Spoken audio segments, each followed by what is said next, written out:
그때 이제 삼성 파운드리의 칩은 14나노 공정이었고요. 그리고 TSMC의 공정은 16나노 공정이었습니다. 그런데 자, 그 두 칩을 놓고 돌려보니까 TSMC 칩이 더 좋은 거죠. 그때 이제 TSMC가 마법을 보여줬던 거죠. 그게 경쟁의 중요한 터닝 포인트가 됐죠. 그때라도 이제 삼성이 좀 정신을 차리고 했었어야 됐는데 약간 아쉬운 판단이 아니었나 생각이 들어요. 특별한 경제 강의 머니 특강. 주식 초등학교 여러분 안녕하세요. 저는 오늘의 특강을 맡은 HSL 파트너스 이영수 대표입니다.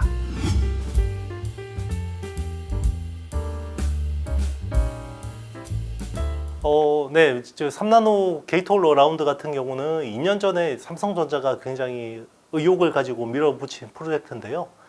TSMC보다 3나노 양산을 먼저 태웠어요.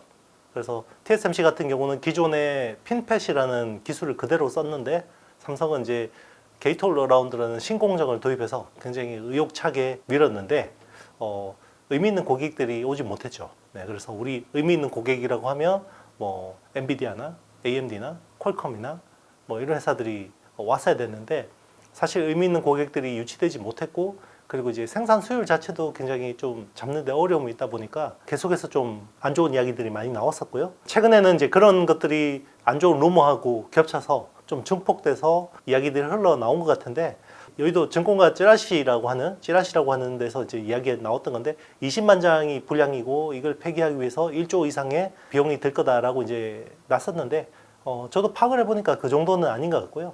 근데 이제 여기서 조금 이제 관점이 조금 다르긴 한데 이게 그냥 트라이얼한 그냥 어떤 개발하는 데 있어서 에러인 거냐 아니면 그거보다는 좀 더 문제가 되는 수준인 거냐 이거는 이제 정확하게 알 수가 없습니다.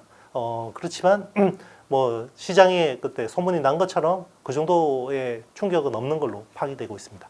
그런 것 같아요. 네, 뭐 수율이 좋고 안정적으로 생산할 수 있으면 고객들이 충분히 올 수 있다고 볼 수 있는데 의미 있는 고객들이 아직까지 없고 있고요. 그리고 TSMC 쪽에 지금 3나노 쪽에 다 줄을 서 있잖아요. TSMC가 최근에 정말 마음 놓고 가격을 올리고 있거든요.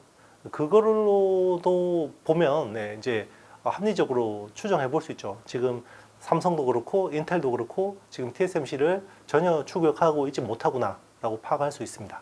3나노 쪽의 시장은요 거의 대부분 TSMC라고 보시면 되고요. 삼성이 지금 3나노 쪽에서 일부 칩을 생산한 거는 중국산 비트코인 채굴 칩인데요. 그거는 이제 물량도 많지 않고 사실 그렇게 제대로 된 칩이라고 보기에도 좀 애매한 부분이 있습니다. 그렇기 때문에 뭐 삼성이 지금 3나노를 제대로 양산하고 있다고 보기에도 좀 어려워요. 사실 그 파운드리라는 비즈니스가 폭발적으로 성장하게 된 게 지난 10년 동안의 모바일 혁명 기간이었다고 생각이 들거든요. 그런데 이제 모바일 혁명에서 제일 중요한 회사는 애플이죠. 애플의 두뇌 칩을 파운드리 하는 게 되게 중요했는데 사실 애플의 두뇌 칩을 초창기에는 삼성 파운드리가 대부분 100% 생산을 담당했었어요. 그래서 굉장히 합이 좋았죠. 그리고 이제 초창기 아이폰의 AP는 일부 설계도 삼성이 해줄 정도였어요. 그런데 삼성이 아이폰의 경쟁 모델인 이제 갤럭시를 내놓고요. 사실 옴니아 나올 때만 해도 그렇게 애플이 견제하진 않았는데요. 갤럭시가 사실 꽤 괜찮은 폰이었거든요. 그러니까 이제 좀 견제를 하게 되고 그리고 이제 갤럭시 S의 또 두뇌 칩인 엑시노스를 또 삼성 시스템 LSI에다가 직접 설계하고 생산하다 보니까 이거 우리가 준 설계 데이터 시트가 혹시나 저쪽으로 흘러가는 거 아니냐라는 이제 의심을 갖게 됐고요. 그 틈을 파고들어서 TSMC가 저희는 고객과 경쟁하지 않습니다. 우리한테 오세요. 그러니까 애플이 이제 TSMC를 끌고 와서 그래서 2010년대 상반기까지는 그러니까 2015년까지는 두 회사하고 경쟁을 붙였어요. 삼성 파운드리하고 TSMC하고 이제 계속해서 경쟁을 붙였는데 거의 이제 물량이 비등비등했었는데요. 거의 2015년쯤에서 이제 승부가 판가름이 났죠. 그때가 아마 아이폰 6 정도였던 것 같은데요. 아이폰 6S였는지 정확하게 기억이 안 나는데 그때 이제 삼성 파운드리의 칩은 14나노 공정이었고요. 그리고 TSMC의 공정은 16나노 공정이었습니다. 그러니까 보면 선단 공정은 오히려 삼성 파운드리가 앞서 있었던 거죠. 그런데 자, 그 두 칩을 놓고 이제 테스트를 했을 거 아니에요. 돌려보니까 TSMC 칩이 더 좋은 거죠. 성능이. 이상하네? 미세 공정이 더 좋으면 칩이 더 좋아야 되는데 왜 그렇지? 그때 이제 TSMC가 어드밴스드 패키징이라는 신기술을 처음으로 들고 왔습니다. 그게 팬아웃 웨이퍼 레벨 패키징이라는 기술이었고요. 자, 그 패키징을 바꿈으로 인해서 칩 성능이 높아지는 마법을 보여줬던 거죠. 그래서 삼성이 그 뒤로도 절치부심해서 이걸 좀 극복하기 위해서 여러 노력들을 했어요. 그래서 삼성 전기가 하고 있는 팬아웃 PLP, 패널 레벨 패키징이라고 해서 팬아웃 WLP를 좀 극복해 볼 수 있는 기술이다 라고 해서 삼성이 삼성전기한테 그거를 또 사왔어요. 그래서 했는데 잘 안 됐습니다. 그래서 결국은 아마 아이폰 8이었나? 뭐 그때부터는 거의 100% TSMC한테 칩이 갔고요.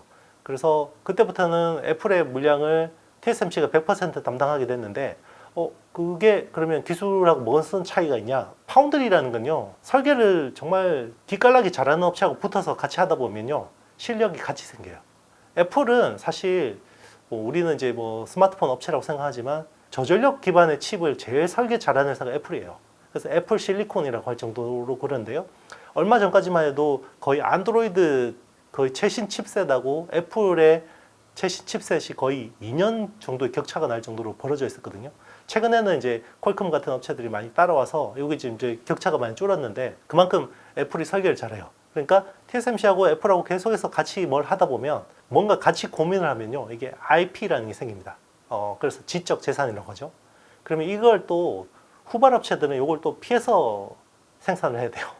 굉장히 까다롭죠. 그러니까 설계단부터 TSMC 파운드리를 쓰면 좋은 IP들을 써서 이렇게 칩을 만들 수 있는데 삼성 파운드리한테 오면 이제 TSMC IP들을 회피해서 뭔가 해야 되기 때문에 사실 고객사들 입장에서 굉장히 불편한 거고요.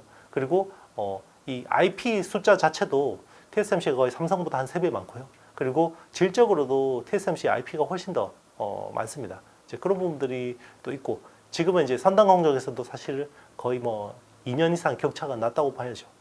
그럼 그 어드밴스 패키징 여기가 결정적이었다고 보면 되는 건가요? 그게 어떻게 보면 경쟁의 중요한 어떤 그 터닝 포인트가 됐죠. 그때라도 이제 삼성이 좀 정신을 차리고 이제 어드밴스드 패키징 쪽으로 좀 더 많은 투자를 하고 인력을 보강하고 했었어야 됐는데 계속 그냥 이제 선단 공정을 더 잘하면 이걸 극복할 수 있다라고 생각한 것 같아요. 그래서 오히려 더 선단 공정 쪽에 많은 집중을 했고 EUV 쪽으로 굉장히 공격적으로 투자를 했고, 오히려 어드밴스드 패키징 쪽은 그냥 그 뒤로도 좀 지지부진했었습니다. 그게 좀 저는 약간 아쉬운 판단이 아니었나 생각이 들어요. 만약에 그냥 시장에 별다른 변수가 없이 이대로 이어진다 그러면 사실 1등 업체가 더 계속해서 경쟁력을 가져가는 구조가 될 것 같고요.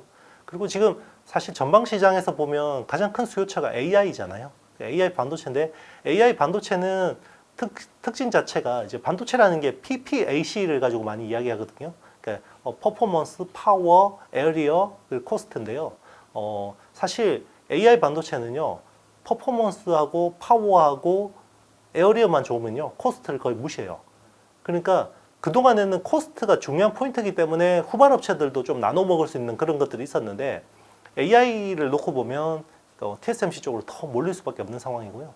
그래서 뭐 인텔 같은 경우는 또 미국 정부가 지원해주고 뭐 어떤 그 보조금 지원해주고 그러면 그런 부분에서 뭔가 좀 터닝 포인트를 만들어낼 수 있는데, 삼성은 사실 지금 굉장히 깝깝한 상황이긴 하죠. 네.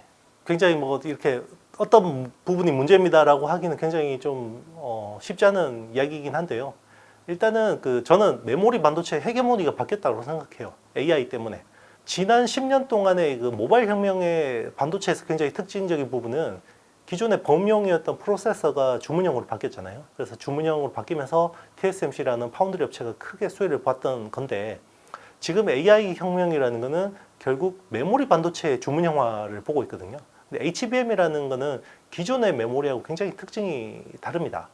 기존의 메모리는 다 범용이었죠. 그래서 어떤 보드에다가 꽂아도 다 작동을 하는 건데, HBM은 고객사한테 맞춰서 만들어줘야 돼요. 그러니까 엔비디아가 요구하는 그 스펙에 맞게 딱 만들어줘야 되거든요.